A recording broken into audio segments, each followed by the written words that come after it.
My name is Steve Jordans. I'm a professor at the University of Toronto Scarborough campus. Over the last, I would say, 10 years or so, I've become especially interested in research related to the effective use of technology for education, and especially in the context of extremely large class sizes. I now teach our introductory psychology class, which is 1,800 students strong right now, and uses our own sort of unique form of blended learning, whereby I lecture in a lecture hall, which students can attend those live lectures, but I'm videotaped as I'm doing so, and those videotapes are immediately put online so that students ultimately can decide whether they would like to watch the lectures in the classroom or watch them later online.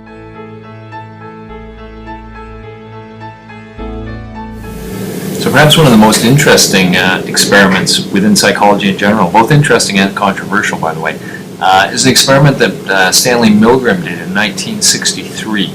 And part of the, I think, thing that makes this experiment really interesting is the context in which it occurred. Because we're talking 1963, not too long after World War II there. So let me give you a sense of the experiment. You see a little diagram over here, and in this diagram what you see are three people. The person labeled E is the experimenter, T is the so-called teacher, and L is the so-called learner.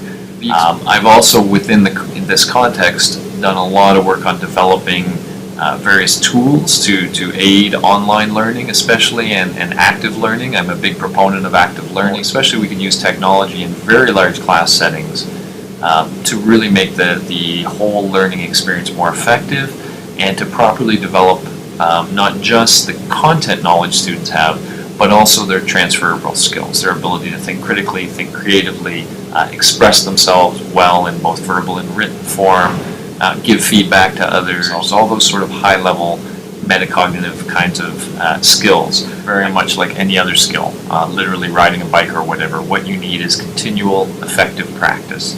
And so as we move into this MOOC world, for me it's really interesting in the sense of the potential there and the demand for new creative solutions. So I'm really excited on two levels. At one level, I love to lecture, I love to teach, and quite honestly, I absolutely love introductory psychology. I think the other part of this I find really fascinating, though, is that whole notion of we don't just want to take the content to the masses, we also want to find ways within the course to give our students that repeated effective practice. But the notion of working at that scale, of educating at that scale, I find really exciting, and I really hope I get to be part of it.